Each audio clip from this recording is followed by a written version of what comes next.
নমস্কার সবাইকে, আবার একটা দারুণ স্বাদের রেসিপির সাথে আমার রান্নাঘরে আপনাদের স্বাগত জানাই।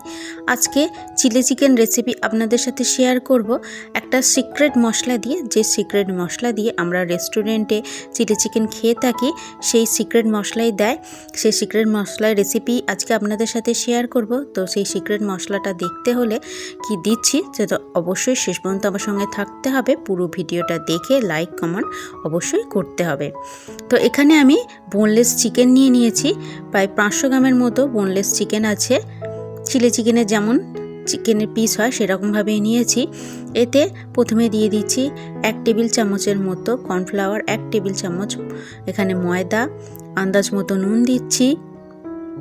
তারপর একটু রসুন বাটা, একটু দিয়ে দেবো আদা বাটা, আর দেবো 1 টেবিল চামচের মতো ভিনিগার, আর 1 টেবিল চামচের মতো সয়া সস দিয়ে দিলাম। আর এতে দেবো ডিম। এখানে আমি ডিম দিয়ে দিলাম একটা। এবার এই সমস্ত কিছু দিয়ে চিকেনটাকে ভালো করে মাখিয়ে নেব। মাখিয়ে রেখে চিকেনটাকে প্রায় 5-6 ঘন্টার মতো রেখে দেবো, তাহলে চিকেনটা একদম নরম হয়ে যাবে। তো এই অবস্থায় মাখিয়ে রাখলাম। এবার 5-6 ঘন্টা পরে আমি রেসিপিটা শুরু করব। তো 5-6 ঘন্টা পর হয়ে গেছে। তো এবার চিকেনটাকে ভাজবো, তার জন্য সাদা তেলের মধ্যে একটা একটা করে দিয়ে দেবো, দিয়ে এই চিকেনগুলোকে ভেজে নেব। গ্যাসের ফ্লেমটা লো করে রেখে এই চিকেনগুলোকে একটু ভাজতে থাকবো। তো এই চিলি চিকেন করার জন্য কিছু ভেজিটেবলস নিয়েছি। যে ভেজিটেবলসগুলো লাগে নিয়েছি ক্যাপসিকাম, পেঁয়াজ বড় বড় ডুমুর করে কেটে নিয়েছি, একটু পেঁয়াজ কলি কেটে, আর নিয়েছি আদা কুচি আর রসুন কুচি। এবার সসটা রেডি করব। এখানে 3 টেবিল চামচের মতো টমেটো সস দিয়ে দেবো। টমেটো সসটা একটু বেশি পরিমাণে দেবো। আর দেবো 1 টেবিল চামচের মতো গ্রিন চিলি সস, আর দেবো 1 টেবিল চামচের মতো সয়া সস। এই 3টে সসকে জলের মধ্যে গুলে রেখে দেবো, তাতে রান্নার সময় দিতে এটা খুব সুবিধা হবে একসাথে। তো 3টে সসকে একসাথে গুলে নিয়ে এবার এটাকে রেখে দেবো। এবার যে সিক্রেট মশলাটা দেবো বলেছিলাম সেটা রেডি করব। তো তার জন্য একটা ভাজা মশলা রেডি করব। এখানে ভাজা মশলার মধ্যে নিয়েছি দারচিনি, লবঙ্গ, গোলমরিচ, মৌরি আর 2টোর মতো ছোটো এলাচ। এইটাই হচ্ছে 5টা সিক্রেট মশলা। এই মশলাটা হালকা করে একটু ভেজে নেব, বেশি ভাজবো না, ভাজলে মশলাগুলোর গন্ধ চলে যেতে পারে। যাতে মশলাগুলো গরম হয় সেই মতো এই মশলাগুলোকে ভেজে একটু গুঁড়ো করে নেব মিক্সি জারের মধ্যে। এই মশলাটা চিলি চিকেনের মধ্যে দিলে আলাদাই একটা তার গন্ধ থাকে, তার টেস্টটা অন্যরকম হয়।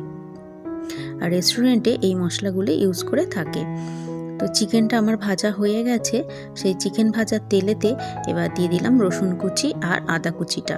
রসুন কুচি আদা কুচিটা দিয়ে একটু ভালো করে লাল লাল করে ভেজে নেব, যাতে কাঁচা গন্ধটা চলে যায়। এটা যখন একটু ভাজা ভাজা হয়ে যাবে তখন পেঁয়াজ আর ক্যাপসিকামটা দিয়ে দেবো। পেঁয়াজ আর ক্যাপসিকামটা দিয়ে দিলাম, দিয়ে ভালো করে এটাকে ভেজে নেব।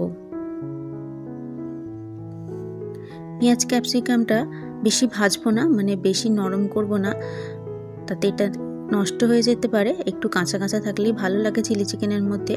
অল্প পরিমাণে একটু নুন দিয়ে দিলাম, নুন দিয়ে আবারও ভালো করে ভেজে নেব।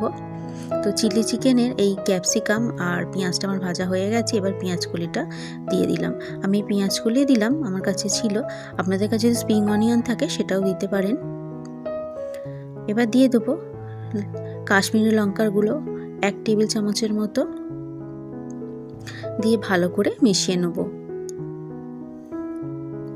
ভালো করে মেশানো হয়ে গেলে এতে এবার দিয়ে দেবো আমি সেই যে সসটা রেডি করেছিলাম জলের মধ্যে, সেই সসটা দিয়ে দেবো। ভালো করে মিশিয়ে নেব। আরও অল্প পরিমাণে একটু জল দিয়ে দিলাম, কেন ক্যাপসিকাম আর পেঁয়াজটা এমনিতেই নরম হয়ে গেছে, এর থেকে আর বেশি নরম করব না। তাই অল্প জল দিয়ে ফুটিয়ে নিয়ে এলাম। নেওয়ার পর আমি যে চিকেনগুলো ভেজে রেখেছিলাম সেটা দিয়ে দিলাম। আন্দাজ মতো চিনি দিলাম, স্বাদটা একটু ব্যালেন্স করার জন্য অল্প পরিমাণে একটু নুন দিলাম। দিয়ে ভালো করে এবার মিশিয়ে নেব।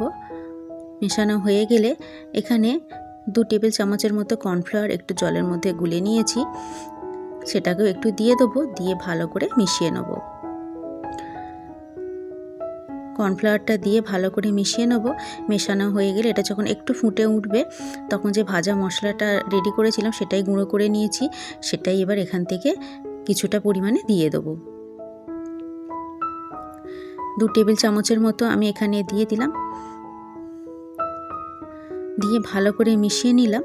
মেশানো হয়ে গেলে এটাকে আবার স্ট্যান্ডিং টাইমে রেখে দেবো, রেখে দিয়ে তারপর আমি সার্ভ করব। তো এই সিক্রেট মশলা দিয়ে একবার চিলি চিকেন খেয়ে দেখতে পারেন, তার স্বাদটা অসম্ভব সুন্দর হয়। আমরা চিলি চিকেন করার সময় যে মশলাগুলো দিই থাকি তার থেকে এটা একটু অন্যরকম। তো আমার এই রেসিপিটা কেমন লাগলো অবশ্যই কমেন্ট করে জানাবেন।